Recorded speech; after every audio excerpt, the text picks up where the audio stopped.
All right, welcome everybody back to another episode of the Big Doug and Carmi Show, your one-stop shop for all things Commanders.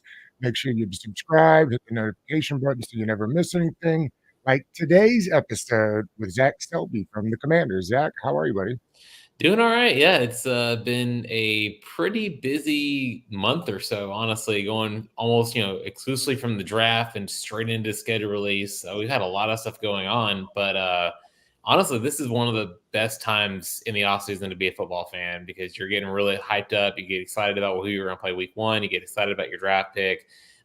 Honestly, I mean, you want to see the process, obviously, but you wish it was September 8th now because everything because you get all excited for that stuff and then you realize, oh wait, we've still got like 4 months before this can even be like a thing. Zach, there's so much that has changed with the organization. You've been here kind of from not from the beginning, but as the changes started happening, you've been here. I'm curious what it felt like to kind of walk back into the building with all this change going around. I'm sure you can feel it if nothing else. Oh yeah, I mean you definitely feel it, and it's interesting because you hear this stuff about like you feel the energy in the room, you feel the energy in the building, and like they had like the Ron Rivera regime and Dan Quinn's regime, like not to like compare the two or anything, but they have very different styles of doing things. Which is why when a lot of people said, "Oh, it was when Dan Quinn was hired, it was just Ron 2.0," and it's really not in a lot of ways. Like I would say that Dan has just a very different way of doing things. It seems like he's very like hands on, like very much like to be around the guys, very very energetic, and I think that's exactly what this team needs in a lot of ways. Because I think this team is looking for, okay, we finished 4-13 a year ago. Like, what's the next step here? Like, how do we get back to this? And it seems like DQ has a very specific plan about how he wants to do things because he has been thinking about his second opportunity for quite a while now. So you've got a mixture of young guys, younger guys. You got a mixture of older guys. You got a lot of guys who have very unique way of doing things towards coaching with Cliff Kingsbury. You've got a lot of guys who are very quarterback friendly, with Brian Johnson and a lot of other guys out there, David Blau. So it seemed like yes, you can definitely tell, especially after like a losing season, because once you're like 4-8 or whatever, it gets a little tough to be around just because everyone's unhappy because you're losing. Nobody likes to lose. But now everyone kind of is really excited because they see the vision, they see the excitement the DQ has, and it's very infectious, I think, for these players. And I think they're all already bought in on what he wants to sell for them. And who knows what they're going to be in 2024. My personal belief is if you can double your win total in the first year of a regime, that's a tremendous success. But either way, I think this team is very much into what DQ and the staff is trying to sell them. No, we don't want to go backwards a ton. It's not necessary, but I am curious. You mentioned it 4-8. Like there's different levels of 4-8, I believe, right? Like there's a 4-8 when we had a bad year, and there's a 4-8 when you kind of knew like everything was coming to an end. I wonder what that felt like in the last couple of weeks of last season. Yeah, I mean, and Ron had kind of basically kind of said at the beginning of the year, like, look, if I don't produce, I don't do what I'm going to need that do what I need to do, I'm going to get fired. And like that's not him just being pessimistic, it's just being straight up honest about the league. And you never want someone to get fired. Of course, it's always a tough scene when that happens. But as the losses started to pile up, you kind of had a feeling that something was going to happen, even though you didn't necessarily want to. Because I still think Ron is a good coach. I still think he's a good person. It's just an unfortunate set of circumstances. But I think it's the same as it is with any other team that's going through a tough stretch there. Like losing is not fun, like especially when that's kind of like your business is to win. And I mean, you're talking about all these type A, alphas in there who they've been designed to win their entire lives, and all of a sudden they're not winning. So it's very frustrating for them. It's frustrating for us, like because it's really tough to sell a 4-8 team trying to sell some positivity there. But, Absolutely. And honestly, I expected that team to be a lot better than what they were. I expect them to be better than poor at 13.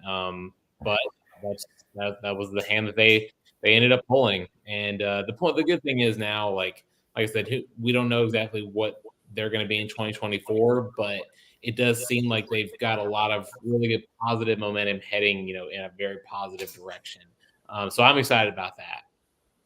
And Zach, with a new regime, obviously you want to kind of bring in new changes, new philosophies, just new momentum, right? Mm-hmm. I'm just kind of curious, what are you seeing so far? What are some like visible, tangible changes you're seeing, maybe with the practices or things around the building or messaging? What are some new things that are coming with the new Quinn regime? Yeah, I mean, I think the biggest, it's a lot of small stuff, right? It's small stuff that like maybe doesn't matter on its own, but like as you pile it up, it definitely does start to matter a lot more. And I think one of the biggest examples, I think a lot of people have seen this by now on social media, is just the bag drill at the start of practice. I mean, that's like a really simple thing that probably doesn't get a whole lot of, I mean, it has gotten a lot of attention, but at the same time, like it's something that doesn't seem like it's that much, but it seems like the coaches are really into it, which makes the players really into it, and the whole team is really just going through this entire bad drill, and it gets you pumped up for like the rest of the day. Yeah. And I mean, just seeing on the sideline, you're like, man, I want to be out there. The wall. That sounds like a lot of fun. Like I even put it on social media. I was like, I can't explain it, but this gets me so fired up. That's awesome. Just see them go through all these bag drills and it's stuff like that. Like, and I think a team that's goes, like I said, I think a team that was 4-13 needs something like that to say that yes, like last year sucked. It was not great, but we're turning the page into something new here, and they've enthusiastically bought into that. Because even now, I don't think this team is as bad as their record was. I agree. Last year, and there were several turning points that kind of led to that, but I really do think that this team is better than what their record was. I believe 65% of the roster was turned over from the last group. Incredible. You must have to have a picture sheet up on the wall to get all of them. Who are some people that jumped off at you right away from camp that are new to the team? I got to start off with the rookies just because they're the most recent guys. And I think Luke McCaffrey has been one of the guys getting a lot of work outside, right? Yeah, he's very polished, a lot more polished than I think a lot of people outside of the front office really expected him to be. And it gets in a way it makes sense, right? Because he's got the McCaffrey gene pool, he's got athletes is going in and out of his family. But it just seems like he's been in the league for like 2 or 3 years now already. And I mean, he's been making some spectacular plays. His route running is very impressive. His footwork is just really precise. And the way he handles himself in the scrums and the press conferences, it's like I said, it's like he's been doing this for like his entire life now. And that's really encouraging to see. And I think it adds a lot of depth to a position group that really, I wouldn't say like they are thin, but I wouldn't necessarily, they could definitely use some more depth there too. Yeah. And I think this really helps them out a lot, just not only in the long term, but in the short term too, because I think he could really be possibly a bigger contributor in his rookie year. In terms of some of the other guys, I mean, Bobby Wagner really stands out a lot just because of his leadership and the way he's able to, pick things apart already, just showing how he's, one of the best linebackers of all time. And why his reputation definitely precedes himself. I mean, I think, Austin Eckler has looked pretty solid to me. B-Rob is, B-Rob. Terry is, looking like he's ready for another 1,000-yard season. I think again, like I was saying, I don't think this roster is 4-13. And this team has not had a winning record in a long time, and I'm not going to go out here and just throw out record positions in May, but it does get you really excited for what this team is going to be. And I like the way they structured it too, because you have on surface, you have a lot of short-term like Band-Aid solutions, a lot of 1-year contracts. But at the same time, you brought in one-year contracts on guys they're really established veterans that can show the young guys this is how you do it. And then whenever they leave, you've got a really strong core on your roster that already knows they've learned from Hall of Famers and some of the best players in the league over the last 5 or 10 years or so. So whenever they're gone, they can kind of carry that along with them. And real quick, George, in fairness, I think when London got here, he was the exact same age that Bobby was. So there's this idea that Bobby's only got 1 or 2 years left. that's probably not accurate. If you want us to play 4 or 5 more, probably is still effective. Yeah. Absolutely. Go ahead, So John. yeah, speaking of which, I think the whole season we can all kind of make the assumption that it goes where Jayden Daniels goes. So I'm kind of curious what your thoughts are, first impressions so far with him, like in regard to the way he carries himself, the way he interviews, the way he's looked in practice. What are your first impressions of Jayden Daniels?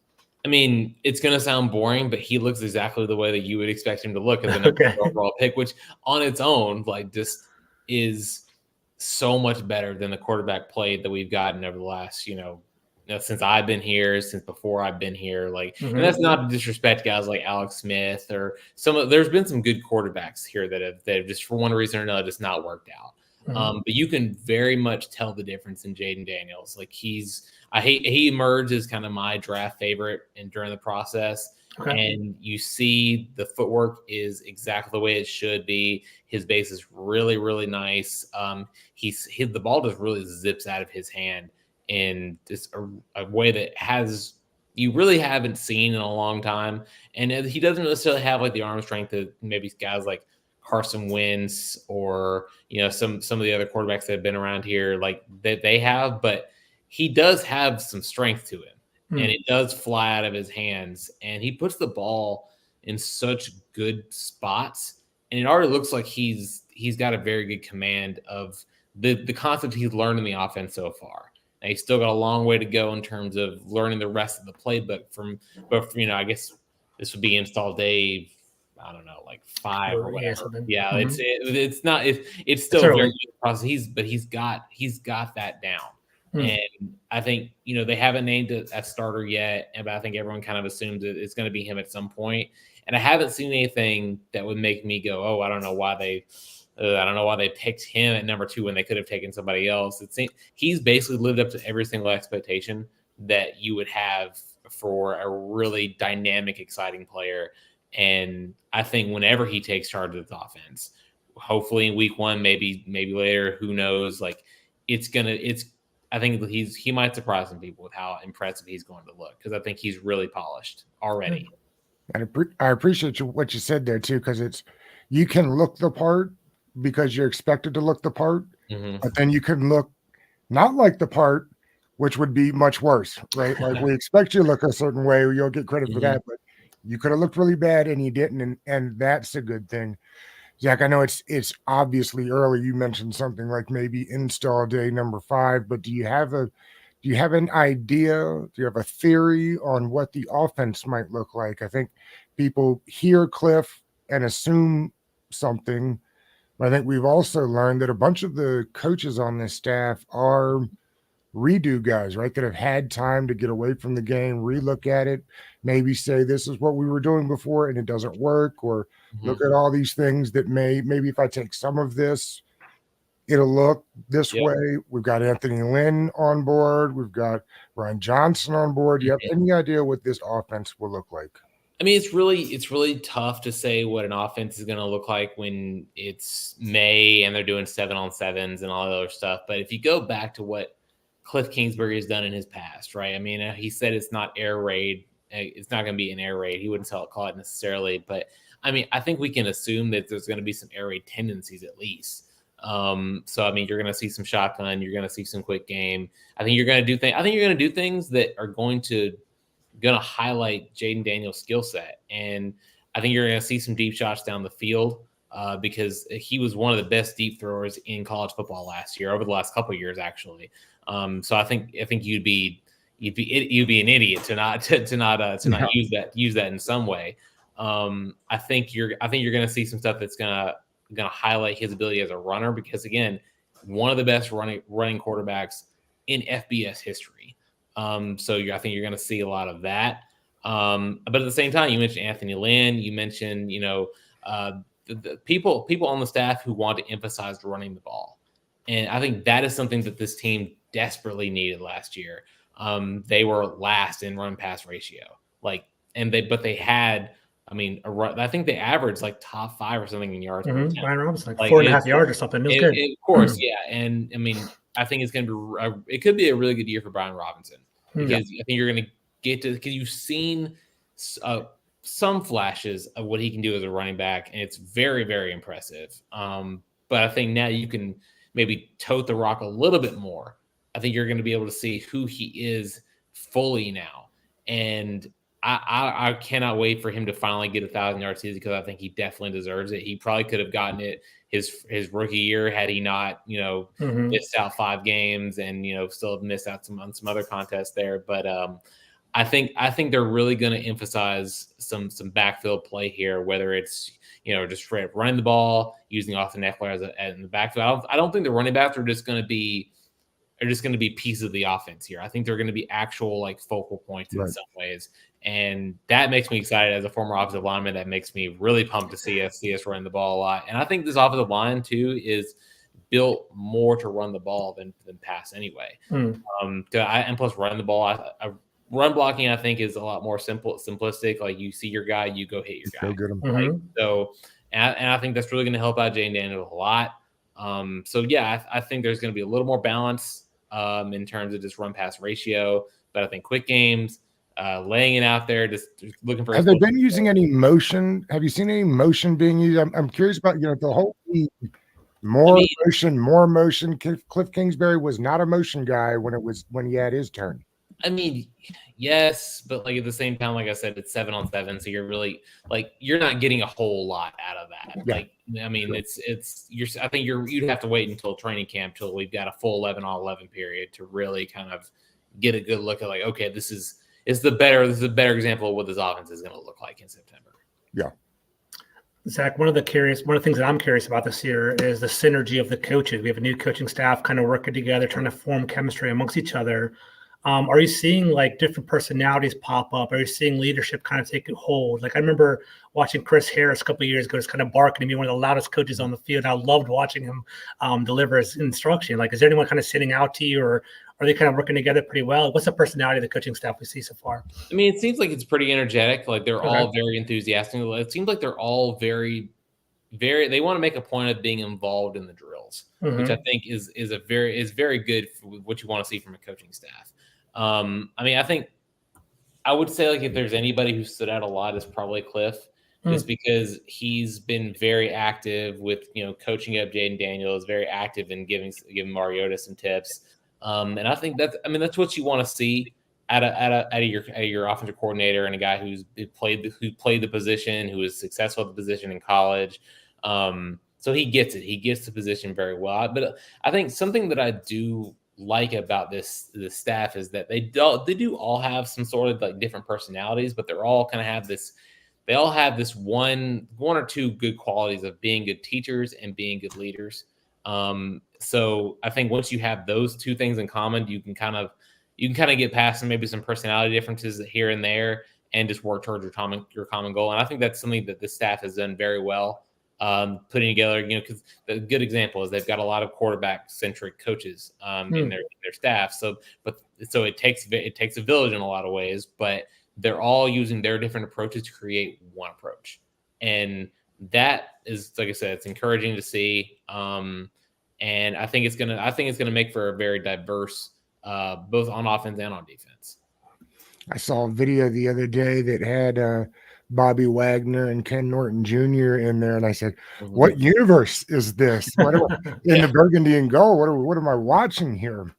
Zach, you're a former offensive lineman. I'm curious: is the starting left tackle day one on the roster right now? I think it is for right now. And will it be? It's one of the questions that I had heading into the offseason when I saw Adam Peters say that they feel really comfortable with either Cornelius Lucas or Trent Scott as their starting left tackle. And I was wondering, okay, how confident are we? Because, they're obviously finding a left tackle is really hard, and you could have gotten one in the draft. They didn't do it. They could have signed one, a veteran in free agency. I mean, they signed Cornelius Lucas, but they didn't sign anybody else. So it seems like they're pretty confident in either Cornelius Lucas or Trent Scott. So I mean, and of course, you can never really account for post June 1st cuts, if something crazy happens in a couple of weeks. But it seems to me for right now, we should trust Adam Peters on his word that he feels comfortable with Cornelius Lucas out there. And I think think Corn has some good qualities, right? I mean, he's been a starter before. He's had some really good games. Like, he's a quality player that I think deserves to compete. And I think Trent Scott has had some similar instances as well in his career. So is it the sexy option to say Cornelius Lucas or Trent Scott is going to be the starter? No, but the position itself is also not sexy. That's true. So like if they can put together some competent play, I think that'll go a long way for sure. What happened to the 4th round pick from last year? 4th round Is pick. he healthy? Jayden Daniels. Yeah, Jayden Daniels. Yeah, he's still working. I think he's still going to be healthy. I think they still see him as a tackle.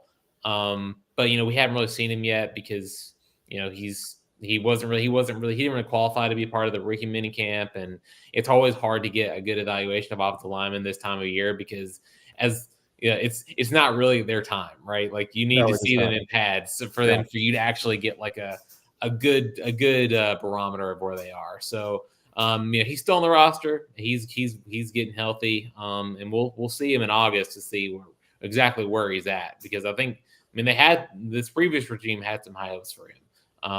So we'll see. And the kid they drafted this year from TCU, they're going to start him out at tackle first. It seems like it. Yeah, it seems like I think Adams even said like in the day 2 draft press conference that they see him as a tackle. And I think that was always kind of the knock on him, whether he was guard, whether he's going to be able to stay outside, but he's still a little raw. It seems to me like, I think he's going to compete like everybody else. And while he does have like most of his snaps have come at left tackle, he still has not played a whole lot. So you still want to see how he's going to develop. So he could potentially be like a longer term project. Maybe next year is going to be his year. Now again, like if he balls out in August, like that's awesome. That saves them a ton of money and a ton of effort. Finding another left tackle.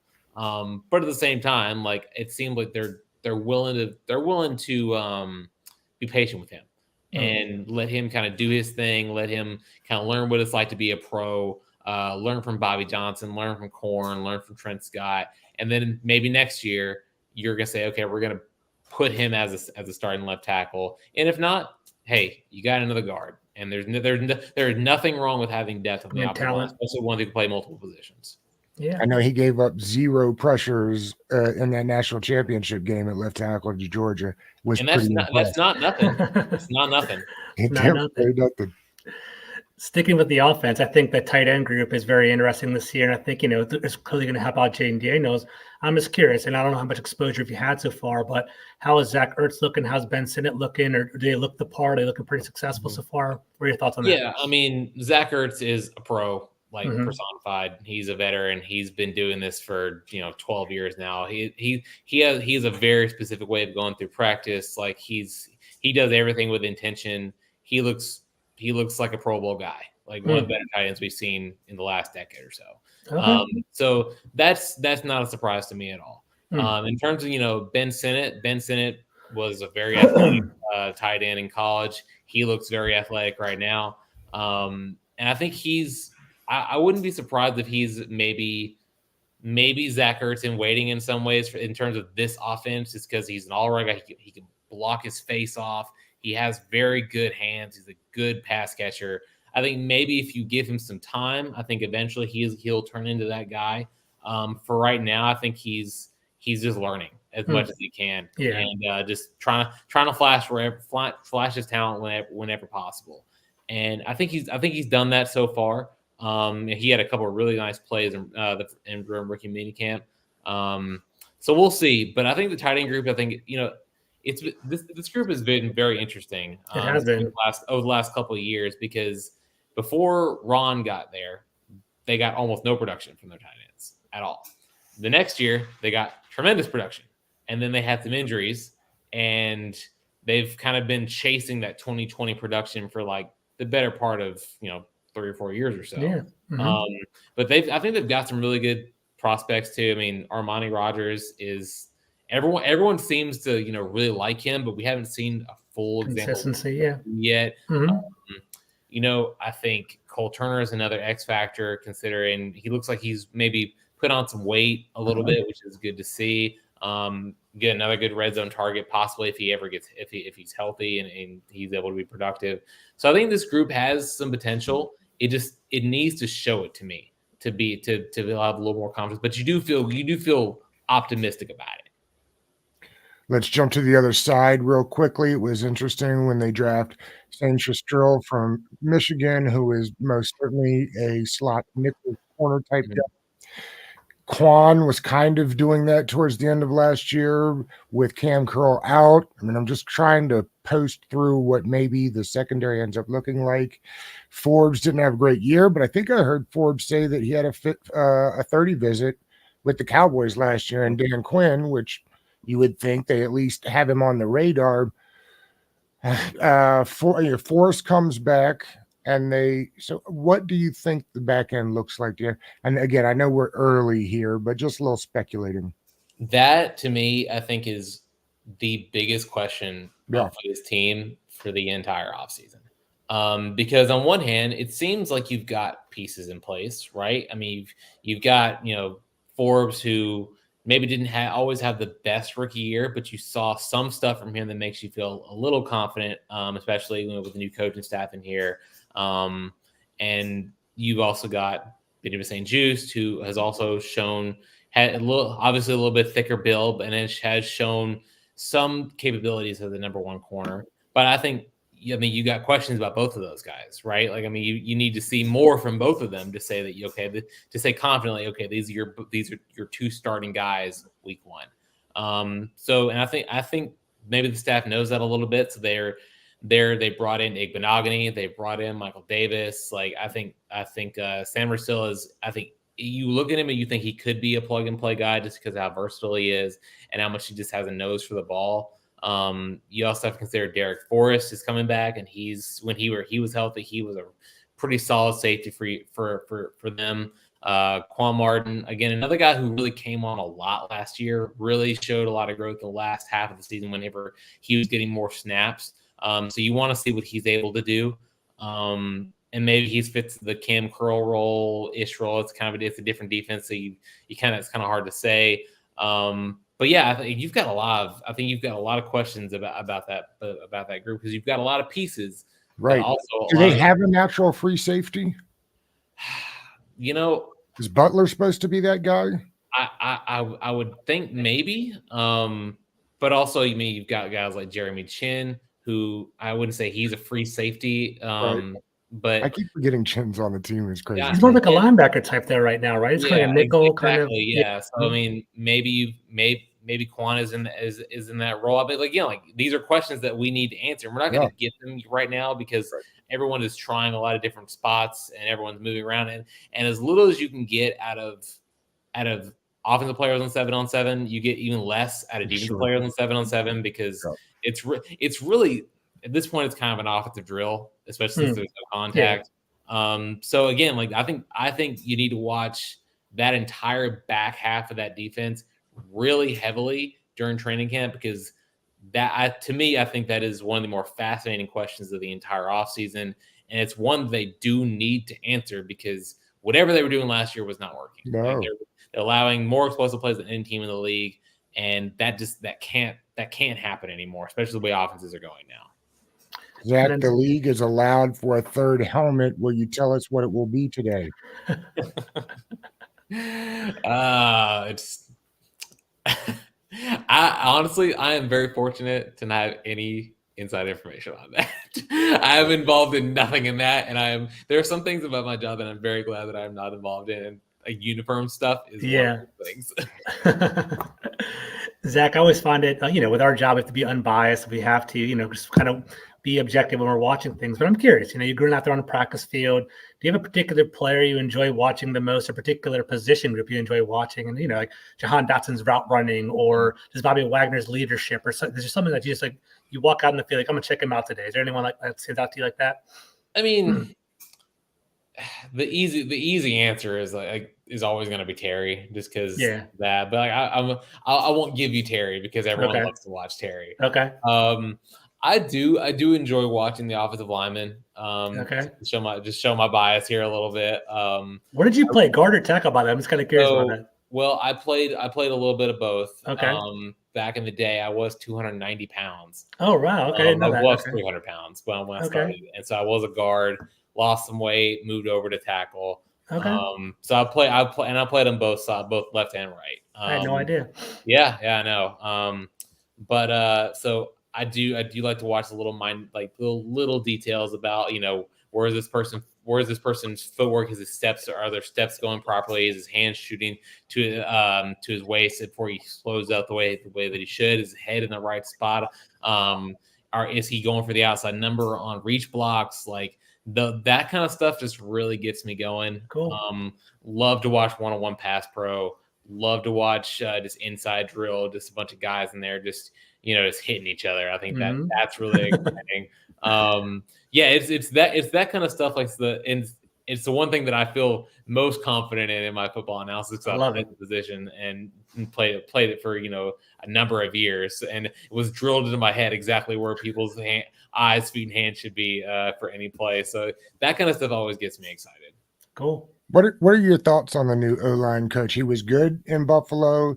His lines weren't. So, I mean, who knows what was going on in New York, right? They had a lot of things going on. Mm-hmm. So, not to judge him off either one, but I'm curious just your thoughts on him. The one conversation that I've had with him, he seems like a very cool dude.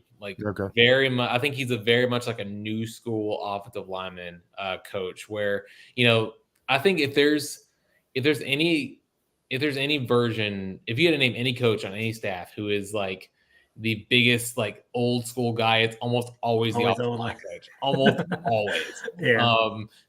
And I think that strategy has a lot of benefits to it. There's also the newer school stuff where the old school is very strict, to be very much like you have to be at this particular stance, you have to do this particular thing, or else this play is not going to work. It's the loss on the rep. It seems like Bobby Johnson is very much into the tune of, yes, I have my way of coaching things, but if there's something else that works for you, I'm not going to stop that because it's working. So we're going to try to find something that works for both of us. And I think that dialogue is so crucial. Yeah, it's so crucial, especially in the NFL, in today's NFL, where it's, I think, new school stuff and having a discussion about with players who, again, they may not be coaches, but they've been playing the game for their entire lives. So it's not like they don't know anything. And it ultimately, it's all about being successful. If you win, it doesn't. Who cares what particular technique you're doing, as long as it's something that works for both you and the coach. So I think it's something that's really stuck out to me about him. He's a very smart guy, and I think he's kind of like how the staff is in general, is what this team needs right now. I think Bobby Johnson is what this particular group of O-line need in their careers. I think so. I got my last question. So with Joe Witt, he came out, he had the awesome press conference, ball is air, this just quotable after quotable over and over again. Just your thoughts on him? How's he been at practice? How's he been interacting with? Is that exuberant and that loud at the practice as well? Or what are your thoughts on him so far? I wouldn't say he's I wouldn't say he's totally as exuberant as that press conference was, because that press conference was an all-timer. That was awesome. Yeah, exactly. But I do think you see a couple of moments where his energy kind of comes out a little bit. There was one moment where I think there was a misassignment or something like that, and he kind of comes over to the defensive line, not yelling or screaming, but comes over very energetic to talk about what they need to do right. But I think it's always tough to gauge a coach's excitement right now, because they're trying to make sure everyone's doing the right stuff. That's true.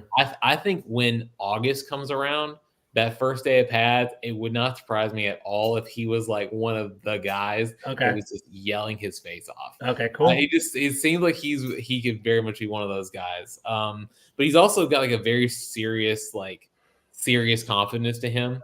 It's almost like a Jonathan Allen sort of way of doing things, where John L's when he is in the zone, he is deadpan, serious all the time, but it gets you really excited and fired up. Joe Witt seems kind of like that guy too, where it's kind of like in that presser, he's like, yeah, the ball is there, we're gonna run and hit people, that's what we're gonna do. I think that's more of who he is But I think there's also some moments where his excitement and his energy is really going to come out a lot more. Makes sense. Zach, we appreciate you, buddy. Let's maybe we'll do this again in August when we got a little more excitement going on. Oh, yes, absolutely. I cannot wait. Yeah, just wake me up when September gets here. We'll do it. We appreciate you. Thanks, man. Thanks, Zach. Appreciate it, bro. Yeah.